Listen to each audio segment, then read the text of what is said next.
Hello friends, कैसे आप सभी लोग। स्वागत है आप सभी का हमारे यूट्यूब चैनल इंग्लिश लिटरेचर 247 में। This is Hanif and today I am going to discuss a practice set. So if you are preparing for BPSC TRE 4.0 then this video is going to be fruitful for you. और यदि आप practice set या फिर notes चाहते हैं BPSC के लिए तो उसके आप मुझे कॉन्टैक्ट कर सकते हैं। The number is in the description box of this video. और वहीं से आप हमारे टेलीग्राम चैनल को भी ज्वाइन कर सकते हैं और अपनी एक अच्छी तैयारी कर सकते हैं। ये जो हम प्रैक्टिस सेट डिस्कस करने जा रहे हैं इसमें टोटल 30 क्वेश्चंस आपको मिलेंगे, लेकिन जो प्रैक्टिस सेट मैं आपको प्रोवाइड करूंगा उसमें टोटल आपको 60 क्वेश्चंस मिलेंगे एक प्रैक्टिस सेट में। तो चलिए हम शुरू करते हैं अपने आज की इस वीडियो को। हमारा फर्स्ट क्वेश्चन है, Arnold mourns on whose ultimately death in his elegy entitled Thyrsis. ये कहना चाहते हैं मैथ्यू आर्नोल्ड की जो एलिजी है जिसका नाम है थायरिसिस, उसमें वो किसकी डेथ पे विलाप कर रहे होते हैं। तो फर्स्ट का हमारा सही आंसर होता है ये Arthur Hugh Clough. Next question is second, from which play of Shakespeare is the following line taken. Shakespeare की किस प्ले से ये लाइन ली गई है और वो लाइन है, life is a tale told by an idiot full of sound and fury. तो ये जो है ये किस नॉवेल से ली गई है। तो इनकी एक बहुत ही फेमस नॉवल है शेक्सपियर की जिसका नाम है, नॉवल बेसिकली क्या है, एक प्ले है जिसका नाम है मैकबेथ, तो उसी से लिया गया है। और एक जो है विलियम फॉकनर की एक नॉवेल है जिसका नाम है साउंड एंड फ्यूरी, बहुत ही फेमस नॉवेल है, तो उसका टाइटल भी यहीं से लिया गया है। और आपके एग्जाम में पूछा भी गया है कि साउंड एंड फ्यूरी जो टाइटल है ये कहाँ से लिया गया है, किसकी नॉवेल से लिया गया है। तो आपका आंसर हो जाएगा शेक्सपियर के मैकबेथ से लिया गया है। Next question is third, let knowledge grow from more to more but more of reverence in us dwell. In which poem of Tennyson do be find the above quoted line. आपको ये बताना है कि जो लाइन है वो Alfred Lord Tennyson की कौन सी पोम में यूज़ की गई है। तो थर्ड का हमारा सही आंसर होता है C, In Memoriam. Next question is fourth, who is the famous furious character, who is the most furious character in Fagin's den in Dickens Oliver twist.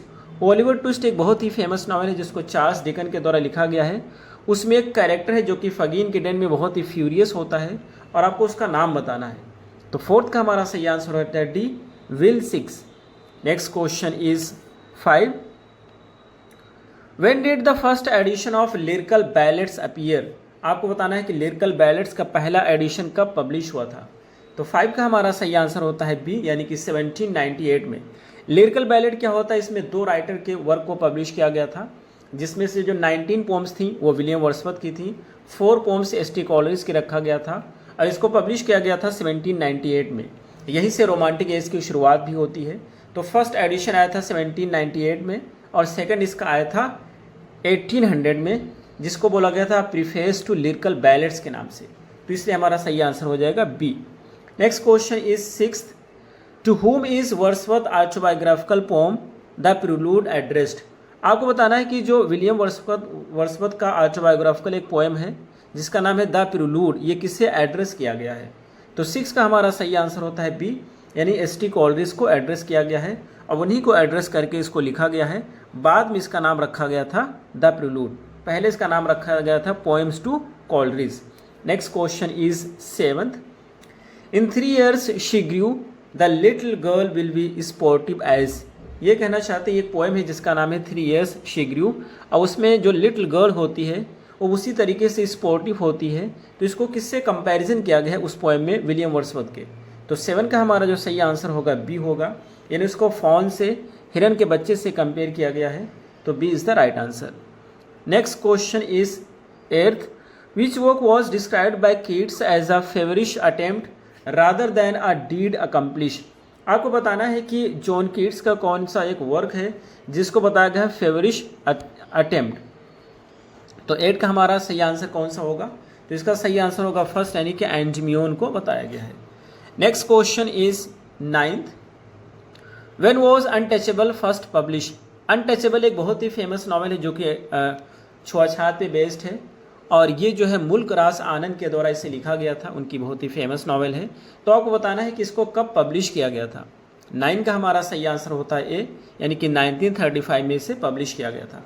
Next question is 10th, who wrote the celebrated book Shakespearean tragedy. Shakespearean tragedy एक बहुत ही famous work है आपको बताना है कि इसको किसके द्वारा लिखा गया था।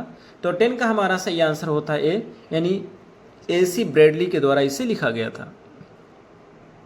Next question is 11, a statement which may contain 2 or more meanings in is an example of। ये कहना चाहते हैं कि ऐसा स्टेटमेंट होता है जिसमें 2 मीनिंग हो सकती हैं या 2 से ज़्यादा भी हो सकती हैं, यानी कि एम्बिगुअस सेंटेंस होते हैं, कहना ही चाहते हैं। तो 11 का हमारा सही आंसर हो जाएगा सी, यानी कि एम्बिगुअस। एम्बिगुअस का मतलब होता है एक ही वर्ड की डबल मीनिंग होती हैं, जिससे क्लियर नहीं हो पाता है कि क्या कहना चाहते हैं, तो उसी को बोलते हैं ambiguity. Next question is 12, a figure of speech wherein a comparison is made between two unlike qualities without the use of words like as or like। ये कहना चाहते हैं कि ऐसी फिगर ऑफ स्पीच होती है जिसमें 2 क्वालिटीज़ में कंपैरिजन किया जाता है और लाइक और एज का प्रयोग नहीं करते हैं, तो उसको हम कौन सी फिगर ऑफ स्पीच कहते हैं। तो 12 का हमारा सही आंसर होगा बी, यानी कि उसको हम सिमिली कहते हैं, सॉरी मेटाफर डी हो जाएगा 12 का, यानी कि उसको हम क्या बोलते हैं, मेटाफर कहते हैं। और यदि हम लाइक और एज का यूज़ करके कंपेयर करेंगे तो वो सिमिली हो जाएगा। तो चूंकि यहाँ पर कहने कि विदाउट लाइक एंड एज, तो ये मेटाफर होगा, D is the right answer. Next question is 13, the terza rima is a stanza of how many lines. Terza rima को बताना है कि कितनी लाइन्स होती हैं स्टेंजा में। तो जो टर्जर रीमा होता है इसमें 3 लाइन्स होती हैं। पीबी शेले का एक बहुत ही फेमस वर्क है ode to the west wind, उसको टर्जर रीमा में लिखा गया है और आपके एग्जाम में पूछा भी गया है कि ode to the west wind को किस स्टेंजा फॉर्म में लिखा गया है। तो याद रखेंगे टर्जर रीमा 3 होते हैं, 3 को बोलते हैं। स्पेंसेने स्टेंजा में 9 होते हैं। Next question is 14, which of the following was Charles Lamb's very good friend. इनमें का कौन सा है कि जो कि चार्ल्स लैम्प का बहुत ही अच्छा दोस्त है। तो 14 का हमारा सही आंसर होता है बी, यानी ST Coleridge. Next question is 15, with this key sonnet Shakespeare unlocked his heart, the words are from. ये जो वर्ड्स हैं ये किसके द्वारा बोले गए हैं। तो 15 का हमारा सही आंसर होता है डी, यानी कि विलियम वर्ड्सवर्थ के द्वारा। Next question is 16, the rhyming of vowel sounds without rhyming of consonants is known as. ये कहना चाहते हैं वॉवेल साउंड की जो राइमिंग होती है जिसमें कॉन्सोनेंट का को इंक्लूड नहीं किया जाता है, तो उसको हम क्या बोलते हैं। देखिए जब राइमिंग की बात करते हैं, अगर सेम साउंड आती है कॉन्सोनेंट की तो उसको हम एलिट्रेशन बोलते हैं, लेकिन अगर कॉन्सोनेंट नहीं है, वो वॉवेल है, तो उसको हम बोलेंगे assonance. So C is the right answer. Next question is 17, when did Keats die. John Keats की मृत्यु कब हुई थी आपको बताना है। तो 17 का हमारा सही आंसर होता है सी, यानी कि 1821 में। Next question is 18th, Shelley's Alastor is also called. Shelley का जो अलास्टर उसको और किस नाम से जाना जाता है। तो 18 का हमारा सही आंसर होता है ए, यानी कि द स्पिरिट ऑफ सोलिट्यूड। ये is the right answer. Next question is 19, what can be the best explanation for the character of John Falstaff in the Shakespearean Henry Fourth. ये कहना चाहते हैं शेक्सपियर का जो प्ले है हेनरी फोर्थ, उसमें जो एक कैरेक्टर है जिसका नाम है जॉन फाल्स्टॉफ, तो उसको किस रूप में जाना जाता है। तो 19 का हमारा सही आंसर होता है डी, कैरिकेचर, यानी कि बहुत ही मजाकिया या कॉमिकल एक कैरेक्टर है वो। Next question is 20th, in which play of Shakespeare do the characters Voltemand and Cornelius. ये जो 2 कैरेक्टर हैं शेक्सपियर के किस प्ले में यूज़ किए गए हैं। तो 20 का हमारा सही आंसर होता है बी, यानी कि हैमलेट। हैमलेट जो शेक्सपियर की एक बहुत ही फेमस ट्रेजेडी है और उसी में इन कैरेक्टर को यूज़ किया गया है। Next question is 21, in which country is the story of Othello set. Othello जो कि शेक्सपियर की एक फेमस ट्रेजेडी है, इसकी सेटिंग कहाँ पे रखी गई है आपको बताना है। तो 21 का हमारा सही आंसर होता है बी, यानी कि वेनिस में। Next question is 22, biographia literaria was written by. ये जो वर्क है बायोग्राफिया लिटरेरिया, ये किसके द्वारा लिखा गया था। तो 22 का हमारा सही आंसर होता है डी, ST कॉलरिज के द्वारा। Next question is 23, a play on words wherein a word is used to convey 2 meaning at the same time is called। ये कहना चाहते हैं एक जो वर्ड होता है वो 2 मीनिंग देता है, डबल मीनिंग देता है, और उसको प्ले ऑन वर्ड्स भी कहते हैं। तो ये कौन सी फिगर ऑफ स्पीच होता है। तो 13 का हमारा सही आंसर होता है पन। पन जो होता है वो एक वर्ड की डबल मीनिंग देता है। जैसे डबल मीनिंग में आप बात करते हैं तो ही डबल मीनिंग देता है, इसी वजह से उसको पन बोला जाता है। Next question is 24, a work that makes fun of another work by imitating some of the writer's style is called। ये कहना चाहते हैं एक वर्क होता है जिसमें दूसरे के वर्क का मजाक उड़ाया जाता है और राइटर के स्टाइल को इमिटेट किया जाता है, नकल किया जाता है।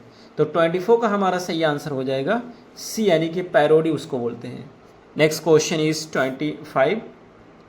A scene that interrupts the normal chronological sequence of event in a story to depict something that happens at an earliest time is called.